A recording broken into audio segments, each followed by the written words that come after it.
grabar. Bueno, el doctor Raúl Pacheco Vega es profesor investigador en la Flaxo México, adscrito al laboratorio de métodos. Es doctor por la Universidad de Columbia Británica en Canadá. Ajá, y él es investigador nivel 1 del Sistema Nacional de Investigadores. Entre sus áreas de especialización, en el área de investigación, está la gobernanza del agua. Y tiene toda una agenda temática muy interesante que pues les invito a conocer en su perfil que tiene en la página de Flaxo México. Y bueno, también aquí he distribuido material que proviene de su blog personal, donde también comparte tips, consejos de metodología de investigación, de escritura académica, y que bueno, ustedes han estado viendo ya para algunos tópicos que hemos trabajado aquí en el grupo. He invitado al profesor Raúl para que hable con ustedes un poco sobre esta situación, ¿no? De cómo pasar del tema al problema de investigación. ¿Ah? Entonces, agradezco mucho la generosidad del doctor Raúl Pacheco Vega. Y bueno, no quiero quitarle más tiempo. Es una charla donde él nos hablará por alrededor de 40 minutos, ¿no? 30, 40 minutos, esperando que se generen preguntas de su parte, ¿no? Para que aprovechemos esta intervención que él tiene esta mañana aquí con nosotros. ¿Sale? Entonces, bueno, doctor Raúl, lo hago coanfitrión para que pueda compartir pantalla. Y más... Listo. Muchas gracias, Carlos. Muy bien, entonces gracias por la invitación y sobre todo me agrada mucho venir a la FES Acatlán, tengo mucho cariño por la FES Acatlán. No soy egresado ni he impartido clases, pero tengo muchos amigos que han egresado de allí, que son profesores de allí. Entonces les voy a hablar un poco sobre cómo pasamos del tema de investigación a la pregunta de investigación y sobre todo lo que quiero es mostrarlo, como dicen, in real life, ¿no? En la vida real. Me gustaría sobre todo que veamos, estos son mis datos de contacto, si están en Twitter me pueden encontrar en Twitter como @Raúl Pacheco y ese es mi correo en la Flaxo. La investigación en realidad es curiosidad formalizada, es estar buscando, tratando de abrir brechas con un propósito. Eso lo dice la antropóloga Zora Neale Hurston y me parece muy cierto. En realidad, la parte más importante de hacer una tesis de licenciatura, de maestría y de doctorado, y las he hecho las tres, es pensar en que esto es, investigar es realmente hacer las cosas con propósito, es estar examinando, escarbándole con propósito, ¿sí? Entonces, siempre empiezo mis clases con un cartoon o con una meme, y esta es una meme que hice, seguramente han visto las memes de La Haya y Ella y no, entonces en este meme lo que quise proyectar es que, bueno, siempre hablamos de tesis, ajá, pero que no tienen pregunta de investigación, sí, eso no me agrada a mí, y que ese es el gran problema. El gran problema es que todo el mundo quiere llegar a hacer la tesis, pero tienen una idea muy vaga y no tienen una pregunta de investigación. La pregunta de investigación en realidad es lo que determina hacia dónde vamos a dirigir nuestros estudios y nuestras investigaciones. Entonces, sin una buena pregunta, pues no vamos a hacer una buena investigación. Eso es un hecho.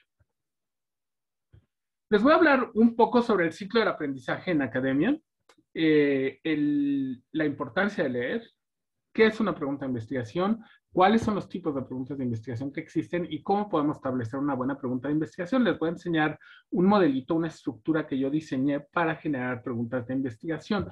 Les voy a mandar la liga, pero la liga me permite modificarlo a mí, creo que no permite modificarlo a otras personas, entonces les voy a crear una copia para que usted, y se la mando con el profesor Carlos para que puedan ustedes revisarla y estar viendo cómo se genera cómo lo pueden generar ustedes. Y luego les voy a dar algunas preguntas, algunas sugerencias para mejorar las preguntas de investigación y vamos a hacer una breve sesión de preguntas y respuestas. Yo tengo que salir a las 10, entonces voy a tratar de cerrarlo todo dentro de una hora. ¿Cómo aprendemos el ciclo del aprendizaje en la academia?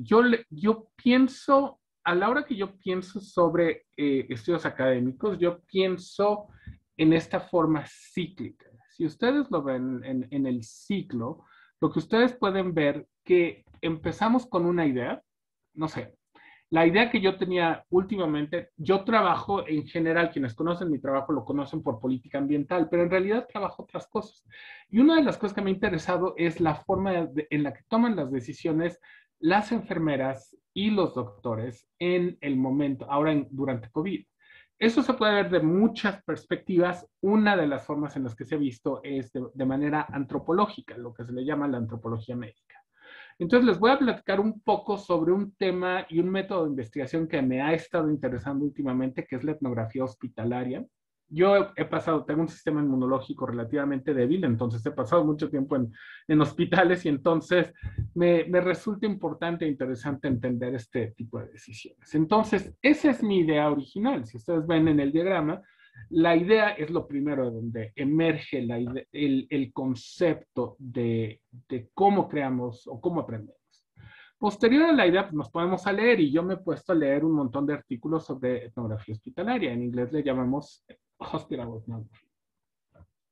De esas lecturas nosotros tenemos que estar tomando apuntes y estos apuntes los sistematizamos y los almacenamos de suerte que nosotros podamos realizar el análisis de todo esto, una síntesis y una destilación. Digamos, las cajas en las que ustedes ven un café amarillentito, análisis, síntesis y destilación, es la parte en donde nosotros absorbemos y demostramos que hemos absorbido el conocimiento. Y luego en la cajita rosa, ustedes ven, en la rosa oscura, en la rosa mexicano, ustedes ven el aprendizaje. Entonces, esto es un ciclo. Cuando ustedes, ya sea que ustedes sean profesores o profesoras como yo, o alumnos, también todo mundo hacemos esto. Este es un ciclo de investigación y de aprendizaje de todos, absolutamente todos. Esto es sin distinción. Y les enseño este modelo conceptual porque el mismo tipo de técnicas que yo les enseño a mis estudiantes son las técnicas que yo uso para hacer investigación, que yo uso para aprender. Entonces creo yo que eso es lo más viable y lo más razonable para quitarle lo místico a esta idea de hacer investigación. Entonces, este es el mismo proceso que yo uso en mi día a día. Ahora, ¿cómo vamos a establecer una buena pregunta de investigación? Lo primero es que nos tenemos que pensar, ¿qué es una pregunta de investigación? Yo parto sobre todo de dos premisas fundamentales cuando superviso estudiantes, y mis tesistas se los pueden confirmar. Uno, que el método de investigación se ajusta a la pregunta de investigación y no al revés. Yo no creo que sea razonable que ustedes lleguen y digan, tengo los datos de la ENVIPE o de la ENVIRE y me voy a poner a correr regresiones hasta ver qué me sale. Eso es un absurdo. Eso no es hacer investigación científica. Eso es hacer las cosas con los pies. No, así no se hacen las cosas. En realidad, lo que nosotros tenemos que hacer es definir una buena pregunta de investigación y a partir de allí decidir qué método de investigación vamos a utilizar. Y el segundo, y seguramente lo han visto en esta clase, en este taller, la mejor tesis es la tesis terminada. Ninguna investigación es perfecta. Yo veo mis tesis de licenciatura, de maestría y de doctorado y digo, Dios mío, ¿cómo es posible que me hayan dejado titularme con esto? Pero en realidad, cada tesis tiene una función y cada función la llevamos a cabo en nuestra investigación.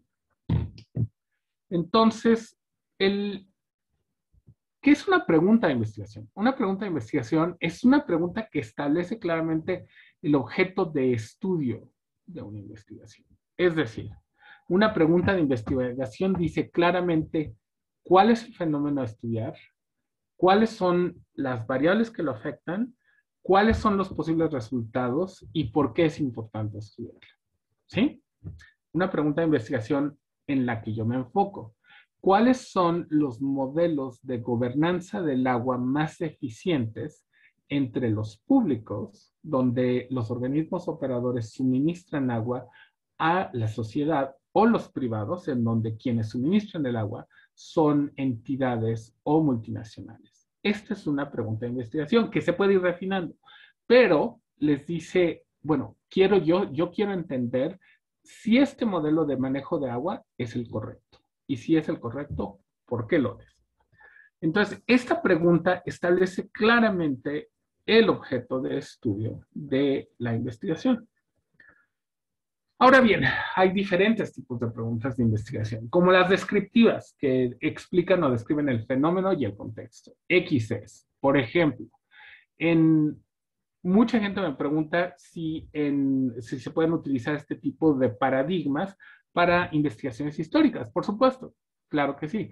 Yo les puedo decir que una tesis de investigación puede ser el estudio de cómo se desarrollaba, o la pregunta puede ser cómo se desarrolló el manejo de basura en Aguascalientes en el siglo XVI y fue o no fue efectivo. ¿Sí? Esa es una forma de estudiarlo. Otra pregunta de investigación puede ser, ¿qué explica el que el agua en Aguascalientes sea suministrada de manera privada y no pública? Esa es otra pregunta. Esta pregunta es una pregunta de tipo explicativo. Yo estoy tratando de explicar un fenómeno. Ahora bien, es importante que nosotros entendamos que las preguntas descriptivas y las preguntas relacionales pueden parecerse mucho. ¿Por qué? Porque las preguntas relacionales detallan las relaciones entre variables, como por ejemplo, si X está asociado con Y. Es decir, por ejemplo, una pregunta de investigación que me parece importante es, ¿cuál es el impacto de un gobierno populista sobre el desempeño de un gobierno subnacional? Esa relación causal o esa relación por lo menos de correlación o de asociación es una pregunta de investigación de tipo relacional. ¿Sí? Y después hay preguntas que son causales. Estas son las más difíciles de responder, porque la causalidad se demuestra cuando uno compara dos fenómenos, uno cuando hay un tratamiento del fenómeno y cuando no lo hay. Y en ese momento, esa comparación lo que hace es que establece el nexo causal. Es decir, si ustedes me dicen el utilizar, si un estudiante, por ejemplo, si los estudiantes utilizan computadoras para aprender, van a lograr mejores objetivos, yo puedo decir cuál es el impacto causal de utilizar laptop sobre el desempeño de los y las estudiantes. Esa es una relación causal y es una relación causal muy difícil de detectar. ¿Sí? Podríamos nosotros hacer un experimento para poder detectar esa causalidad. Es decir, a un grupo aleatorio le vamos a dar una laptop para que estudie y a otro grupo los vamos a dejar que estudien como Dios les dé a entender. Y entonces podemos comparar la población tratada con la población que no ha sido tratada. Y el grado de cambio, el grado de variación, nosotros lo podemos inferir y ascribir a la causalidad. En ciencia social, esto es fundamental entenderlo. Es decir, la causalidad no se demuestra, se infiere. Cuando nosotros analizamos las relaciones directas entre una variable independiente y una dependiente, y entonces vamos eliminando todas las diferentes posibles explicaciones alternativas, nos queda una relación de tipo asociacional o de tipo causal. En ciencia natural, uno puede determinar qué causa X, ¿no? Ustedes, si toman, por ejemplo, ácido sulfídrico, eso les va a causar daños en la piel, en su piel de la garganta. Eso no hay forma de decir que no hay causalidad, porque eso es claro. El contacto entre el ácido sulfídrico y la piel va a causar una quemadura. No hay forma, esto está demostrado. Esa causalidad se puede demostrar. Sin embargo, en ciencia social no es tan fácil demostrar causalidades, ¿sí? Uno podría decir, bueno, es que ahora que tenemos un gobierno, no sé, por ejemplo, de interés más socialista, vamos a tener mayores transferencias económicas a las personas económicamente débiles. Esa es una posible asociación causal, pero no es demostrable hasta que no hagamos un experimento, que es una de las razones por las cuales la evaluación de proyectos y la evaluación de políticas públicas se enfoca precisamente en establecer estas relaciones de tipo causal.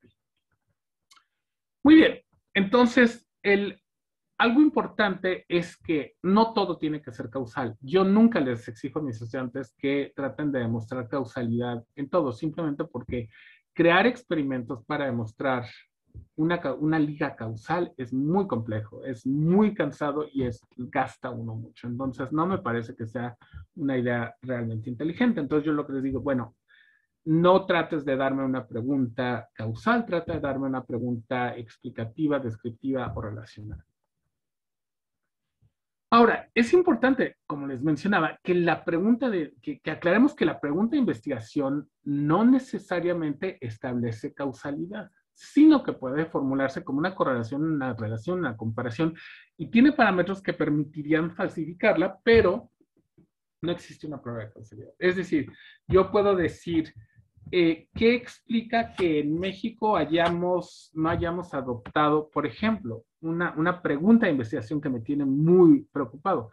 ¿Qué explica que en México, país, no tengamos una política de atención a personas en situación de calle? No la tenemos. Es un hecho que no la tenemos. Yo quiero entender por qué. Esa es una buena pregunta de investigación. Puede ser por muchos factores. Puede ser que no tengamos, no sea relevante en la teoría de la construcción de la agenda de, por ejemplo, de Kingdom. Es un problema al cual la corriente política no le ayuda. O puede ser que esté, digamos, inmersa en la política social. Tampoco es cierto. ¿Sí? O puede ser que esté inmersa en la política urbana o de vivienda. Tampoco es cierto. Entonces, yo puedo dar una serie de explicaciones alternativas a mi pregunta de investigación, pero sigue siendo una pregunta en la que yo puedo demostrar la falsedad de ciertas explicaciones. Una hipótesis, por el contrario, establece una relación causal o por lo menos correlacional de una variable dependiente y una independiente y puede ser probada y falsificable y entonces ahí puede uno demostrar la dirección de la causalidad o por lo menos la dirección de la correlación. ¿Ok? Ahora, mis estudiantes siempre me preguntan, profesor, ¿cómo le hacemos para formular una pregunta de investigación? Y siempre les digo, a ver, empiecen desde lo básico. ¿Qué es lo que queremos aprender? ¿Qué es lo que queremos comprender?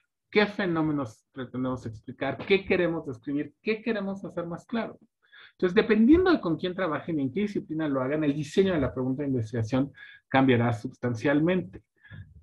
A mí me parece interesante saber qué tipo de preguntas de investigación están ustedes examinando y esto sería cosa, o por lo menos los temas que les interesan, para que luego veamos cómo se puede generar una buena pregunta de investigación.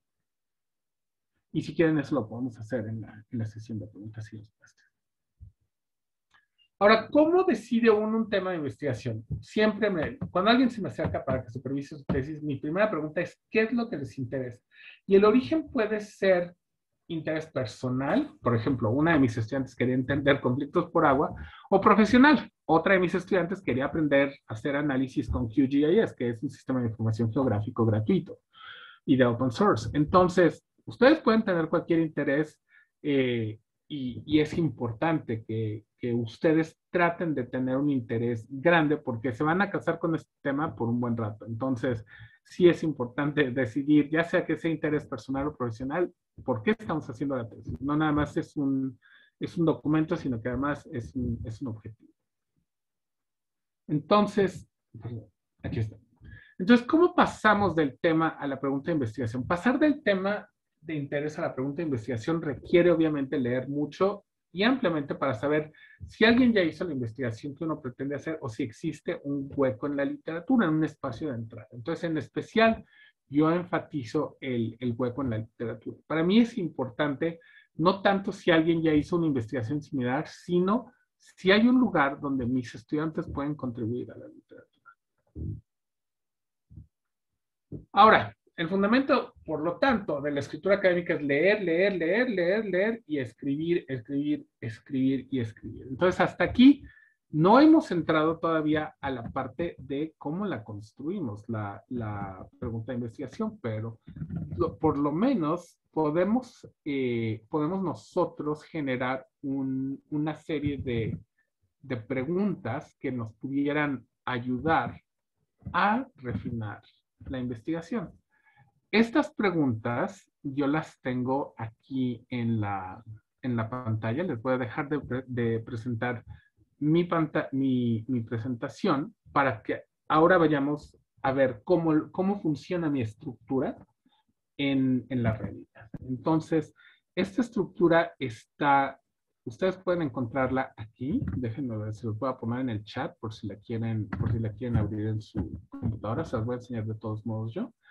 Y esta estructura tiene una serie de preguntas que a ustedes les permiten tratar de visualizar cómo hacemos cómo pasamos de un tema de investigación que es muy amplio a una pregunta de investigación que es más específica.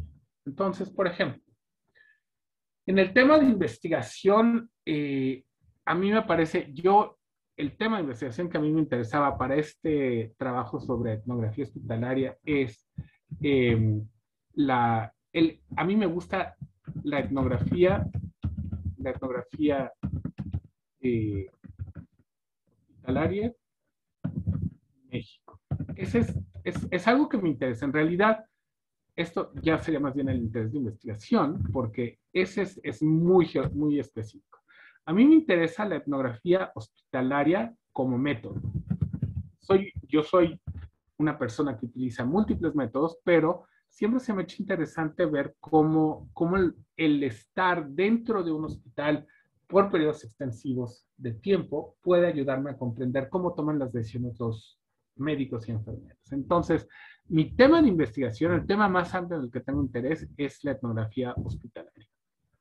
Mi interés de investigación es específico de un área, ¿no? Entonces, yo me pregunto, ¿cuál es el interés específico que tengo? Pues en este caso, la etnografía hospitalaria en México.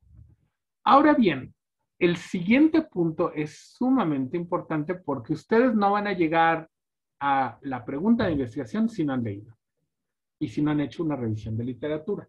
Aquí es importante entender a qué literaturas les interesa contribuir y cómo ofrece una contribución su trabajo de investigación. Yo sé que el área en la que no se ha utilizado es el uso de la etnografía hospitalaria en México en administración pública y política pública. Quienes han utilizado etnografía hospitalaria en México, y no son pocos, ni son pocas, han sido personas que están asociadas, o académicos y académicas que están asociados con el tema de antropología médica, ¿sí? A quienes les interesa, digamos, la cultura del hospital. A mí no me interesa tanto la cultura del hospital, me interesa entender cómo se toman decisiones en organizaciones complejas como los hospitales. Sobre todo si son hospitales públicos, son organizaciones públicas. Y como organizaciones públicas, la teoría de administración pública me dice cómo deberían de comportarse, ¿sí? Entonces, en realidad, una de las preguntas que no se ha hecho en la literatura es cómo se puede utilizar la etnografía hospitalaria en el estudio de la toma de decisiones de médicos y enfermeras en hospitales públicos en México. Esa es una pregunta de tipo administración pública. Y entonces digamos, una pregunta sobre la originalidad. ¿Qué preguntas no se han hecho anteriormente? Y me quedé con una pregunta de investigación, y esta pregunta de investigación es: ¿qué elementos utilizan los médicos y enfermeras en hospitales de León, Guanajuato, y Aguascalientes, en una crisis como COVID-19? ¿Qué elementos para tomar decisiones de tratamiento crítico? Esta es una pregunta digamos, si yo fuera médico o si yo estudiara salud pública, es una pregunta interesante en salud pública, pero para alguien que estudia administración pública es todavía más interesante, porque esta es una pregunta de política pública y de administración pública súper compleja.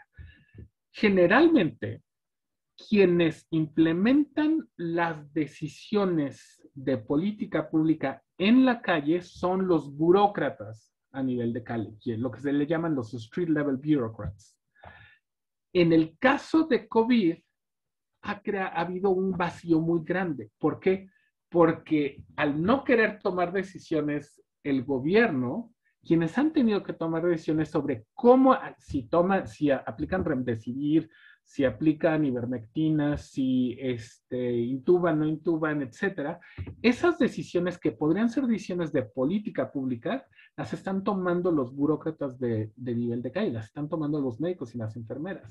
En el vacío, en la ausencia legal y política, lo que está pasando es que los médicos y enfermeras están tomando decisiones que debieran de ser de política, pero que terminan siendo decisiones de calle.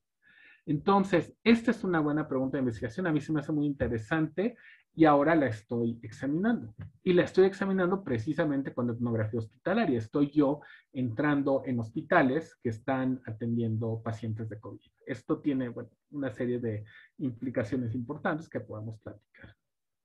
¿Ok? Entonces, este marco analítico, esta estructura secuencial, yo la diseñé con la idea de que les ayudara a mis estudiantes a verlo como un embudo, ¿no? De lo más general a lo más particular. ¿Dónde veo yo que ustedes van a necesitar trabajo? Y seguramente es algo que van a tener que hacer con el profesor Guadarrama a lo largo del semestre y pronto, en esta parte, en la parte que voy a iluminar en este momento, en cuanto encuentre dónde se puede uno iluminar. Denme 10 segundos. Aquí está, Fill Color. La que estoy iluminando en naranja, en rojo. La brecha en la literatura es donde ustedes van a tener que leer más. Esta es la parte en la que definitivamente uno tiene que leer mucho y leer mucho y leer mucho para saber en qué van a contribuir. Si uno no lee, uno puede decir, es que voy a utilizar etnografía hospitalaria en México y le pueden decir, bueno, pero es que también lo hizo Mirna Correa Ballesteros, lo ha hecho Magdalena Arredondo.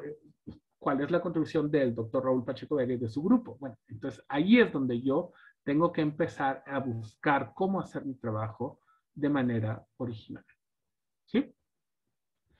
Entonces, como les comenté, esta estructura tiene 5 preguntitas muy sencillas, que son la del tema de investigación, el tema más amplio, la del interés de investigación, que es el más específico por área geográfica, escala, cultura, grupo, el de la brecha en la literatura, que es a qué literaturas me interesaría contribuir. Aquí me interesaría contribuir a la literatura sobre métodos, específicamente mi interés es contribuir a la literatura sobre métodos en políticas públicas y administración pública, y la liga salud pública, política pública. Este es realmente parte de la literatura a la que yo quisiera contribuir, ¿no?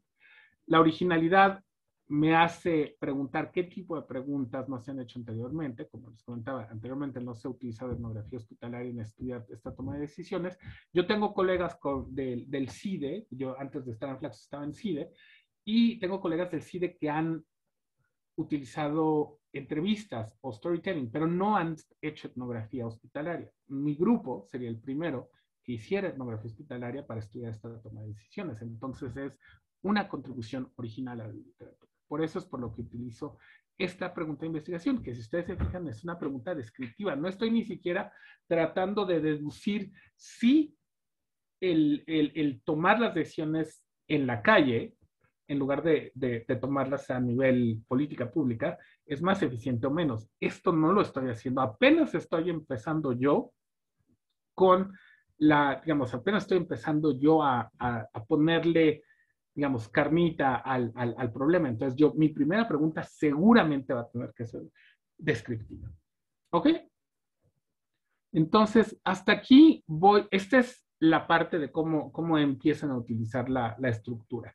No les voy a resolver todo esto simplemente porque necesitarían empezar a leer sobre sus temas. Pero les puedo enseñar rápidamente cómo empecé yo a buscar en la literatura. Y esto se los comento porque, regresando a mi presentación anterior, lo que yo les enseño a mis estudiantes es cómo buscar literatura, cómo alimentar su curiosidad y ponerse a ver qué me da la literatura. Entonces, para esto yo utilizo, yo les Les voy a platicar ahorita rápidamente sobre en qué proceso de investigación entra la revisión de literatura. Ahí exactamente donde estamos buscando la brecha es donde entra la revisión de literatura y cómo la ligamos con la pregunta de investigación. Entonces, si ustedes ven en el diagrama de flujo que les presento en esta pantalla, ustedes verán que hacia la derecha van a ver la estructura de un artículo, la van a ver en verde, que es la introducción, la revisión de literatura, análisis de datos, discusión y conclusiones para construir el fenómeno.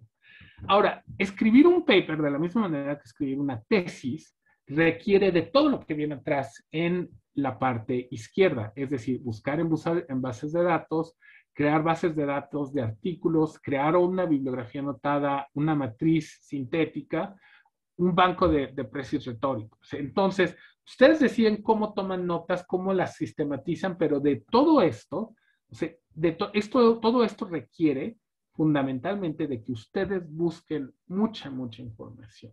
El construir una buena revisión de literatura requiere de todo un trabajo atrás. Entonces, si ustedes piensan que esto se escribe en 2 días, esto no se escribe en 2 días, esto lleva semanas, meses, años incluso. Si ustedes ven en este segundo diagrama, de cada artículo nosotros podemos tomar notas sintéticas, apuntes o precios retóricos, que es otra estructura y les puedo enseñar cómo se utilizan las estructuras, para posteriormente crear bibliografías anotadas, bancos de notas sintéticas o de precios retóricos que ustedes pueden luego vaciar. Yo tengo un método que es la matriz de literatura revisada, el Conceptual Synthesis Excel Dump. Es un Excel en donde yo vacío todos mis artículos y mis notas, y eso me ayuda a crear una buena revisión de literatura. Pero esto requiere que ustedes se pongan a leer, anotar, apuntar, sistematizar, etc. Ahora, algunos tips para formular buenas preguntas de investigación. Siempre piensen en una pregunta que explique un fenómeno. Entonces, si la pregunta tiene contextos comparables, entonces lo que buscamos es explicar qué varía, ¿no? Yo doy política comparada y una de las preguntas importantes es ¿cómo explicamos la variación entre diferentes resultados? Hay que leer mucho y hay que leer de forma amplia, entonces esto nos permite posicionar nuestra investigación. Les voy a enseñar ahorita rápidamente el tipo de búsquedas en Google Scholar que yo hice para mi revisión de literatura. Entonces, déjenme les comparto ahora el Chrome, pero en Chrome les voy a compartir Google Scholar. Se supone que ustedes deberían de estar viendo ahorita Google Scholar en la pantalla, ¿cierto? Entonces, a mí me interesaba entender Hospital Ethnography en México. Si ustedes se fijan, aquí está ya en mi lista de búsquedas rápidas. Yo quería saber si alguien lo había utilizado. Lo ha utilizado Van der Geest. Esto es importante en cómo hacen preguntas de investigación. Hay que buscar autores y autoras claves. Está Colmenares Roa. Esta profesora Colmenares Roa se tituló hace relativamente poco, como 5 años. Es una doctora. Antropóloga médica, y ella hizo una investigación muy interesante sobre pacientes de fibromialgia, y ella lo hizo, Tirsa Colmenares Roa, ese es precisamente el nombre, junto con sus coautores, y ella lo hace a través de etnografía hospitalaria. Es un estudio de antropología médica, no es un estudio de política pública, no es un estudio de administración pública, pero el estudio que ella hace utiliza la metodología que a mí me interesa, entonces por eso es importante leer. Entonces me regreso atrás y luego me quedé pensando, bueno, Tirsa Colmenares Roa, si ustedes se fijan aquí en la pantalla, tiene 3 de los artículos más citados en materia de etnografía hospitalaria en México. Entonces, seguramente tengo que ponerme a leerlos. Estos ya los leí, son algunos de los que he leído. También leí de Smith Oakley y de Marshala. Taylor Alexander es un académico gringo que estudia antropología médica en México, entonces también se repiten sus artículos. Entonces, de este tipo de búsquedas es de donde podemos nosotros empezar a encontrar cuál es la literatura más importante. Ahora, si ustedes se fijan, hay miles y miles, no miles y miles, son 163 páginas, entonces van a ser como 14, Este se supone que es la última, ¿no? Son como 160 artículos que hablan sobre etnografía hospitalaria y México. Y si ustedes se fijan, en algunos los nombres se repiten. Digamos, se repite Van der Gist, etc. Entonces, de allí es de donde yo empiezo a ver, viendo las preguntas de investigación que todos y todas estas investigadores e investigadoras han hecho, yo puedo definir cuál es la mía. Por ejemplo, Colmenares Roa en sus etnografías hospitalarias ha visto pacientes de fibromialgia, ha visto relaciones entre pacientes y médicos, pero no ha visto, por ejemplo, pacientes de COVID. Eso es importante. Entonces, ahí yo tengo ya una brecha en la literatura que me permite hacer investigación más original. ¿Ok? Entonces, es básicamente, esta es rápidamente una visión súper a nivel macro, pero me gustaría, dado que estamos en buen tiempo, son 9:36, entonces quisiera que tuviéramos una sesión de preguntas y respuestas como para que pudiéramos ver qué tipo de preguntas pueden ustedes hacer en sus búsquedas de información para que les dé una pregunta de investigación investigada.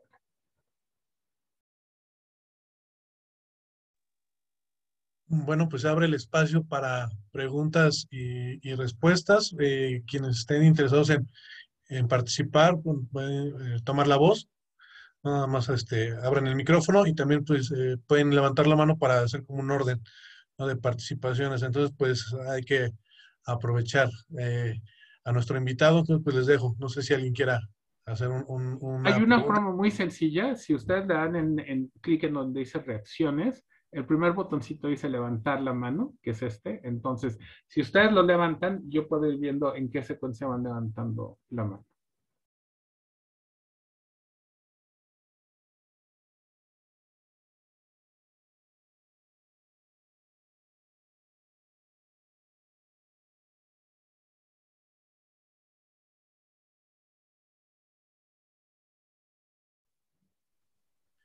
Mario, No hay adelante. preguntas, no puedo creer. Sí, Mario. Adelante. Sí, tengo una pregunta. ¿Que es válido a partir de una teoría bastante general, intentamos verificar si un caso en específico cabe en la teoría? Por ejemplo, si en el tema estuviese hablando sobre la biopolítica de Foucault, y es posible que yo pueda hacer una pregunta de investigación como cómo funciona la biopolítica de Foucault en México durante el siglo XX. ¿Es posible o cómo puede desarrollarse? Buenísima pregunta, qué bueno que estás utilizando Foucault, porque yo tengo un artículo sobre eso. Es posible y de hecho es una pregunta de investigación viable y es una pregunta de investigación razonable. Déjenme les comento por qué. Hay varios autores, y se los voy a enseñar ahorita en la pantalla, hay varios autores que piensan que el no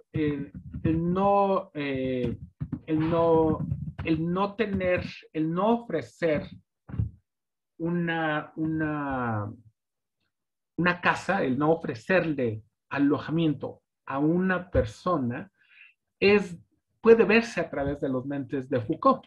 Déjenme, se los enseño en la pantalla, precisamente ahorita que yo estoy trabajando sobre eso, ¿no? Wilsey, que es el autor que ustedes ven allí hasta menos arriba, Wilsey hizo un artículo muy bueno, que me gusta mucho, sobre biopolítica neoliberal y la invención del estado de personas en situación de calle crónico. Es decir, lo que Wilsey dice es que el no ofrecer una casa puede verse como biocontrol, es decir, el gobierno biocontrolando la vida de las personas que están en situación de calle. A mí se me hace muy interesante. Bevan, si ustedes lo ven en este otro, habla sobre cómo se puede gobernar a las personas en situación de calle en la legislación inglesa de personas en situación de calle, utilizando gobernamentalidad de Foucault y el acta de reducción de personas en situación de calle. Todos estos artículos de alguna manera están relacionados. Todos hablan sobre el manejo el manejo o el biocontrol de Foucault. Entonces, Mario, por ejemplo, podría decir, yo quiero aplicar biopolítica, gobernamentalidad para entender por qué en México no se ha dado vacunas a todo el mundo. Eso pues, lo puede hacer, es posible. Y esa es una pregunta de investigación válida. ¿Cómo gobernabilidad y biopolítica me explican la provisión o no de vacunas para todos? Esa definitivamente se puede hacer. Y hay quien lo hace, definitivamente. Digo, no me he puesto a buscar en Google Scholar, pero me imagino que alguien ya está aplicando biopolítica y Foucault porque es una forma de biocontrol político también. Si ustedes se dan cuenta, el darle a las personas mayores por encima de por ejemplo, las personas que trabajan en hospitales privados, es una forma de biocontrol. Es una forma de control político. Entonces, sí se puede hacer, definitivamente se puede hacer. Dana. Hola. Bueno, mi pregunta tiene que ver con la búsqueda de literatura. Yo ahorita en el ejemplo que nos ponía veo que ya pone directamente etnografía hospitalaria en México. Ya estamos hablando del país en concreto. Entonces me gustaría saber qué tan específica o qué tan general debe ser las búsquedas en los motores de búsqueda a la hora de empezar a buscar literatura. Es decir, para cuando empezamos a buscar literatura ya tenemos que tener definido el tema específico o basta con el tema general o qué nos recomienda. A ver, ¿de qué estás haciendo tu tesis o de qué quieres hacer tu tesis? Política de cambio climático. ¿Específicamente en qué? Es que justo por eso quiero saber, porque me interesan, por ejemplo, las políticas de adaptación y, por supuesto, me interesa el caso mexicano. Claro, eso es muy bueno, porque de hecho tengo yo un capítulo en el libro del doctor Israel Solorio en el que hablo sobre eso. Entonces, yo creo también que eso es cierto. Aquí es donde uno debe de hablar con especialistas y con colegas, porque entonces, tener ese campo y luego hacerlo más estrecho, sí, espero que me puedan escuchar bien porque están haciendo construcción aquí en mi casa, entonces ojalá y que se esté eliminando el ruido. Pero bueno, yo, por ejemplo, si a mí me dijeras, Dana, lo que yo creo que debes estudiar es adaptación de ciudades mexicanas en cambio climático. Eso es indudable. Mitigación, ya se publicaron 800 cosas, ya me aburrí, estoy cansado, súper aburrido, hay muchas cosas innovadoras que hacer en adaptación. Entonces, si me permiten, voy a hacer precisamente un tipo de una búsqueda de información precisamente utilizando esto. Entonces, yo lo que buscaría sería adaptación, cambio climático, ciudades mexicanas. ¿Sí? Y entonces, bueno, empezamos a ver, por ejemplo, de Chávez Alvarado y colegas, cómo hay personas ya grandes de edad que viven en hogares que se pueden inundar. Entonces, el caso de Monterrey. Ese es un caso empírico muy interesante, mucho, mucho, muy interesante. Entonces, uno empieza a ver, ¿dónde puedo yo contribuir? A lo mejor, a mí me interesa ver cómo pueden adaptarse las personas que viven. Yo vivo en Aguascalientes, la casa de ustedes está en Aguascalientes, y mis padres viven en León, Guanajuato. León es una ciudad muy árida, no está adaptada para el cambio climático. Entonces, a mí se me ocurre, bueno, me voy a poner a ver cómo se adaptan a periodos de gran sequía en las colonias marginalizadas de León, Guanajuato. Pero para llegar yo a esa decisión, yo tendría que ver, por ejemplo, el trabajo de Iracheta, el trabajo de Chávez Alvarado, de Polo Balinas, de Giancarlo Delgado, en fin. De hecho, si te interesa ciudades y cambio climático, yo a quien te recomiendo es a la doctora Marcela López Vallejo, que es López Vallejo Olvera, que es una profesora es una profesora de la Universidad de Guadalajara, del CUSH, y es extraordinaria. La verdad es que, independientemente de que es una de mis mejores amigas, es extraordinaria, y creo yo que ella te puede dar una buena idea de cómo ver ciudades y demás. Entonces, es ciudades y cambio climático. Realmente es extraordinaria. Y es lo que yo haría. Yo tengo un capítulo del libro que estoy por publicar con Israel Solorio, que también te puede ayudar a mapear algunas ideas. Con mucho gusto te lo mando si me mandas un correo. Y sí, definitivamente creo que se puede. Es importante ir primero de lo grande a lo específico, pero si ya sabes que quieres hacer cambio climático y adaptación y los expertos en el área te dicen, o las expertas en el área te dicen, es que es un tema que está poco estudiado en México, ahí es donde uno debe de ir a meterse, definitivamente. Y esto te lo puedo decir porque esa es mi área de especialidad. Entonces, sí es un tema poco estudiado, ojalá que sí puedas hacer tu tesis sobre eso. William. Es que nada, buenos días. Gracias por esta plática. Mi pregunta va más encaminada al proceso de investigación. Tanto usted como el profesor Guadarrama nos han reiterado que una parte importante, si no es que muy fundamental, es la pregunta de investigación. Mi pregunta es si es válido ir transformando esta pregunta de investigación a lo largo de nuestra búsqueda del estado de la literatura, porque yo me he dado cuenta en la búsqueda de literatura que mi pregunta al principio quizá no era ni siquiera una pregunta, era una afirmación. Y a lo largo de esta investigación me he dado cuenta que pues estoy como en un lugar, me he dado cuenta que me voy guiando más a través de lo que no dicen a los personajes que estoy leyendo. O sea, leo y me enfoco más en lo que no están diciendo. Entonces, ¿qué tan válido es ir cambiando esta pregunta de investigación? Todas las preguntas de investigación van iterando. O sea, esto es algo muy interesante porque cuando yo empecé a estudiar para mi tesis de doctorado, yo quería hacer otra cosa totalmente distinta de lo que terminó haciendo mi tesis. Entonces, sí, va evolucionando. Por eso yo les recomiendo a mis estudiantes que utilicen, digamos, resúmenes muy cortos, lo que le llamo un DTP, el Dissertation to Paper, para que mantengan el control de su tesis y que mantengan el control de cómo va evolucionando su área de investigación, por supuesto. Beatriz.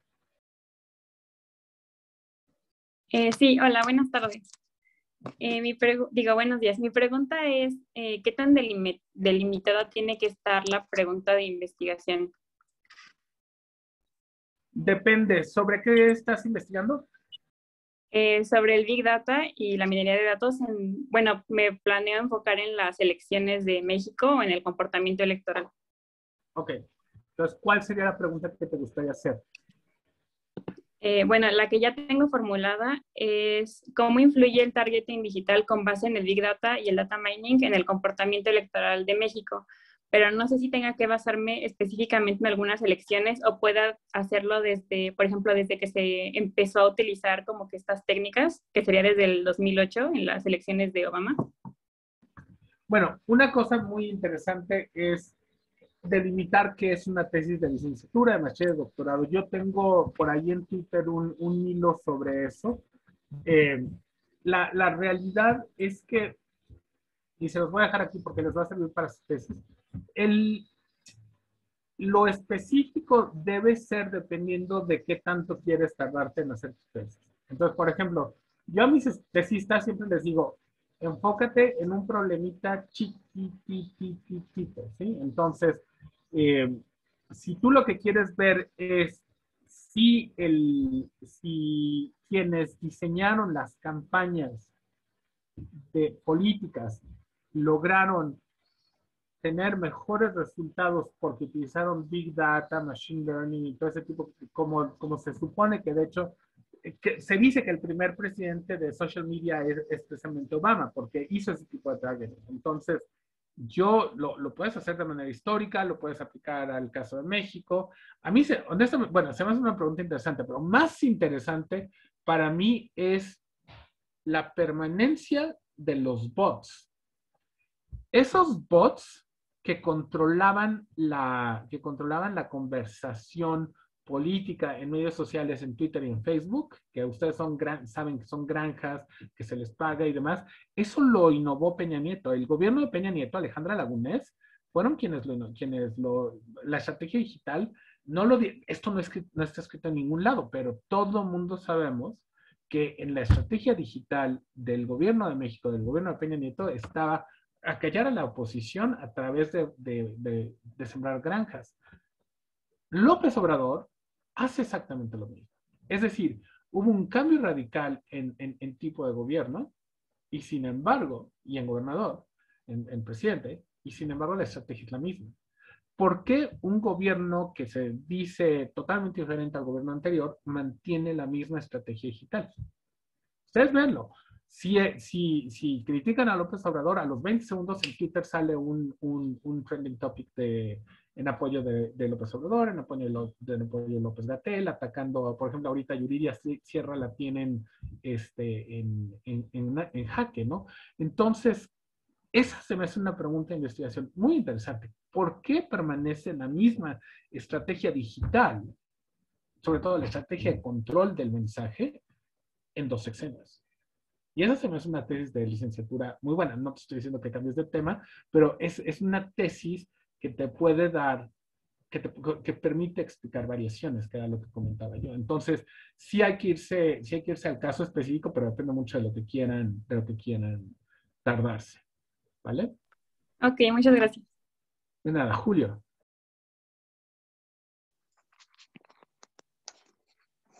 Buenos días, profesor. ¿Me escucha? Sí, perfectamente. Ok.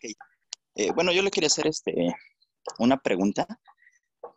Bueno, me gustaría saber, desde su opinión, ¿qué tanto recomendaría usted hacer temas de investigación como de la pandemia, ¿no? Del COVID recientemente, porque yo recuerdo que una profesora en los primeros semestres nos recomendaba que nuestro tema de investigación fuera muy delimitado, ¿no? Que dijeran, delimita el tiempo, ¿no? Bueno, si no va a ser acrónico, delimita por decir algo del 2012 al 2016 y que no nos recomendaba que hiciéramos temas que fueran de cosas muy recientes, ¿no?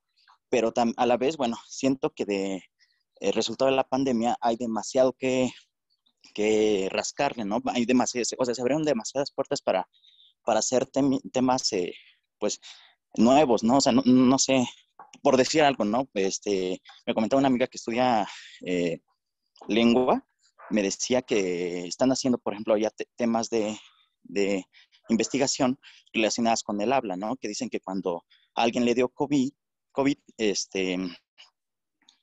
como que ya no puede pronunciar bien palabras, no puede hablar mejor, como hablaba antes, ¿no? Y bueno, para mí es algo muy interesante, ¿no? Si le pongo el ejemplo de eso, ¿no? Pero pueden haber 1000 casos más, ¿no? Para para otras materias, pues puede ser como nosotros, de temas políticos, etcétera. Entonces, ¿qué tanto usted nos recomendaría hacer temas de investigación relacionados con la pandemia? Ay, qué buena pregunta y estaba esperando que alguien me la hiciera, entonces muchísimas gracias por hacerla. Es una pregunta excelente. Yo les digo a mis estudiantes que no hagan una tesis de el COVID ni de la pandemia. Ese es un error. Ustedes busquen contribuir a un cuerpo de literatura amplio en donde el caso de estudio es COVID. Es decir, por ejemplo, yo no estoy contribuyendo a la literatura sobre COVID. A mí me interesa contribuir a la literatura sobre cómo utilizar métodos innovadores para entender las decisiones de los burócratas de nivel de calle y de los políticos en materia de política pública. ¿Sí? Mi caso de estudio es COVID. Mi caso de estudio son los hospitales en León y en Guadalajara y en Aguascalientes que atienden pacientes de COVID, pero no es el objetivo de mi investigación. Y esto se los recomiendo y ojalá que todos y todas me escuchen porque lo voy a gritar a los 4 vientos. COVID no debe ser el problema. Es decir, puede ser el caso de estudio, pero debe haber una pregunta más importante. ¿Sí me explicó? Procesos decisorios. ¿Por qué?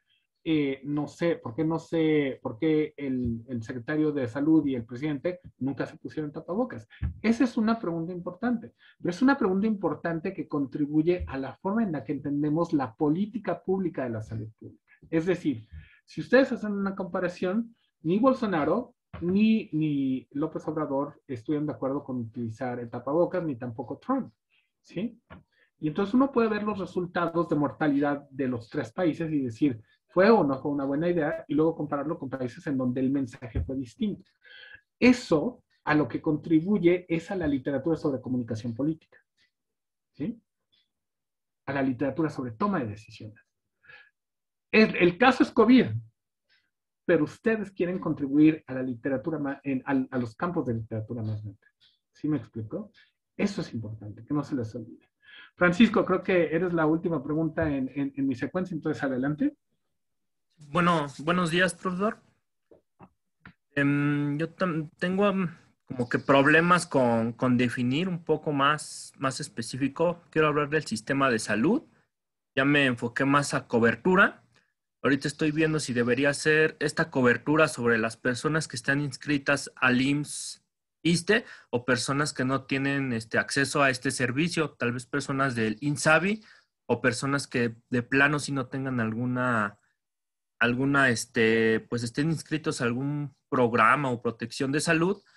Y aquí sería pues ver todo esto. Ya también, como lo he visto, también dice que los precios en un sistema de salud no deben de ser muy altos para que las personas puedan atender sus necesidades.